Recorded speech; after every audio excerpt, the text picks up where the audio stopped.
Good morning, students. Today I am going to continue my lecture for plus 1 Political Science Constitution, why we need it. The next topic is Principle of Deliberation. जो authority है constituent assembly की, वो सिर्फ इसी fact को नहीं सोचा कि क्या राइट्स और क्या ड्यूटीज़ हैं सिटीजन्स की, बट उन्होंने ब्रॉडली सारे प्रोसीजर्स को अडॉप्ट किया, फिर हमारे कॉन्स्टिट्यूशन को फ्रेम किया. जो वैल्यू थी इसके मेंबर की, वो डेलिब्रेशन शो कर रही थी.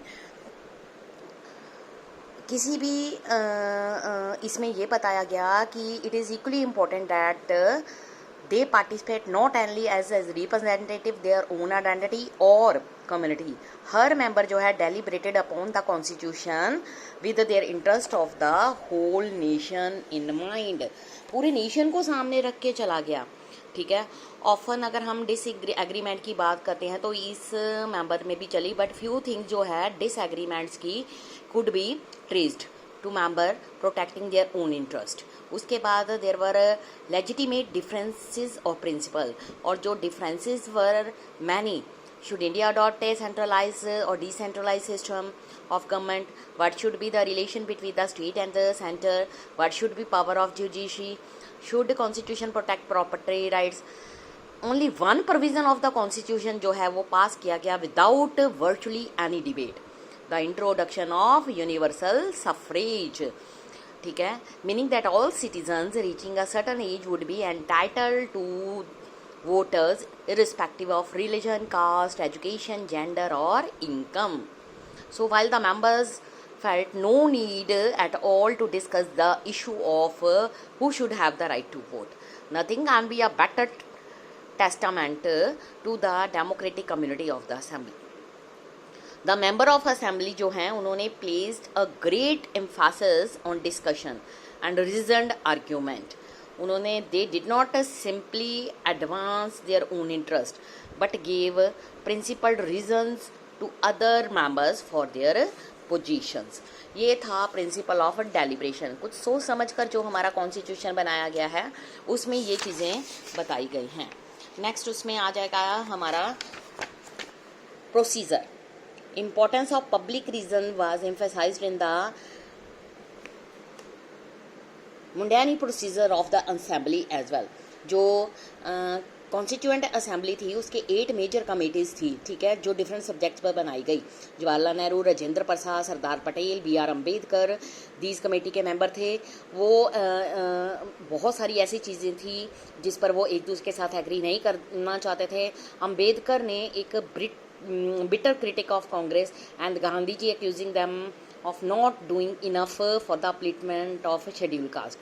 पटेल, नेहरू agreed करते थे उसके साथ बहुत सारे issues पर. They all work together. फिर भी उन्होंने वर्क इकट्ठे किया. कमेटी थी usually drafted particular provisions of the constitution which were then subjected to debate by the entire assembly. एक अटैम्प्ट था जो बनाया गया ताकि एक कंसेंसस पर पहुंचा जाए, और ये बिलीव किया जाता था कि जो प्रोविजंस हैं एग्रीड बाय ऑल. ठीक है. किसी के भी स्पेशल जो है इंटरेस्ट उनको डिटरमिन नहीं किया जा सकता. कुछ प्रोविजंस थे उनको वोट दी गई. ठीक है.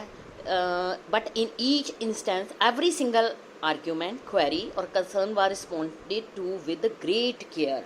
ठीक है. उसमें असेंबली में क्या हुआ, assembly met for 166 days spread over 2 years and 11 months. ठीक है. The sessions were open to the press and the public alike.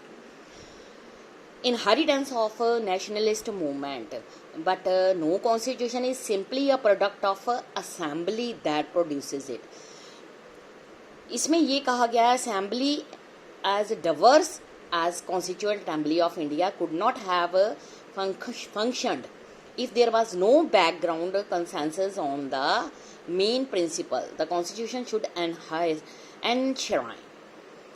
These principles were forged during the long struggle for the freedom. ठीक है. अगर हम इसमें देखें the objective of resolution, the resolution that define the aim of the assembly moved by Nehru in 1946 The resolution encapsulated the aspirations and values behind the Constitution, what the previous section termed as substantive provisions of the Constitution is inspired by, summed up by the values incorporated. On the objective resolution, our Constitution gave institutional expressions to the fundamental commitments: equality, liberty, democracy, sovereignty and cosmopolitan identity. ठीक है, ये सारी चीज़ें जो हैं हमारे constitution में दी गई. उसके बाद इंस्टीट्यूशनल अरेंजमेंट की गई. अकॉर्डिंग टू कॉन्स्टिट्यूशंस हमारे यहाँ पर गवर्नमेंट के 3 ऑर्गन्स बनाए गए: executive, legislature and judiciary.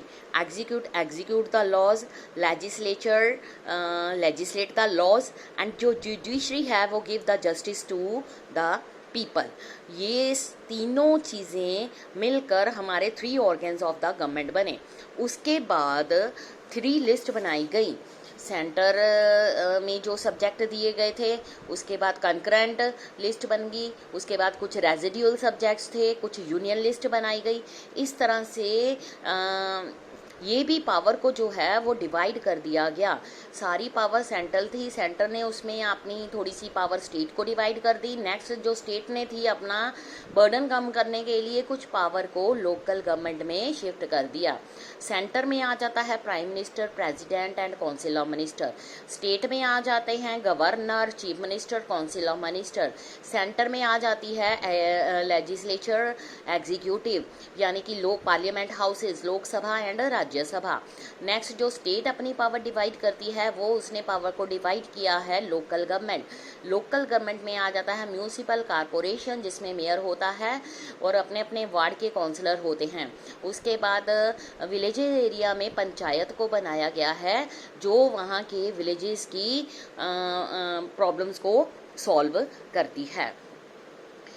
India जो है वाज एक्सट्रीमली वेरी लकी, ठीक है, have an assembly that instead of being parochial in outlook could take the best available everywhere in the world and make their it own. ठीक है, इसमें provision adopted from constitution of different countries. सबसे पहला आएगा British constitution. First pass the post, parliamentary form of government, idea of rule of law, institution of speaker, his role, law making procedure. United States Constitution, charter of fundamental right, power of judicial review, independence of the judiciary.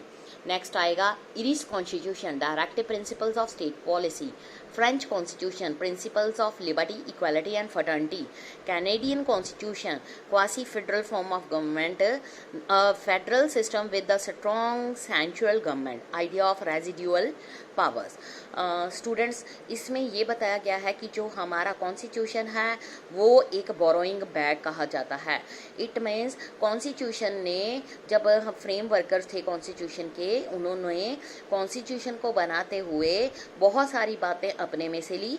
Even उन्होंने बहुत दूसरे देशों के constitution को भी study किया और जो चीज़ें जिस कॉन्स्टिट्यूशन में उनको अच्छी लगी वहाँ से उन्होंने अडॉप्ट करके अपने कॉन्स्टिट्यूशन में प्रोवाइड कर दी.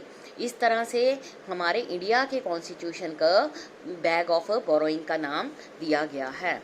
इसका कंक्लूजन चैप्टर का ये निकलता है, it is a tribute to wisdom and foresight of the makers of the constitution that they presented to the nation a document that enshrined fundamental values, highest aspirations shared by the people.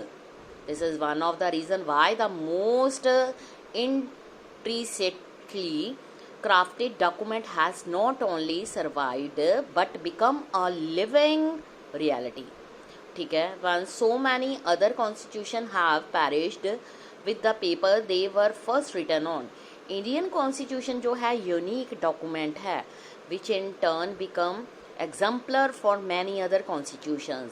Most notably south Africa. Main purpose जो behind है long search, ठीक है, went on for almost 3 years was to strike the right balance so that institution created by the constitution would not be haphazards or tentative arrangements but would be able to accommodate the aspirations of the people of India for a long time to come.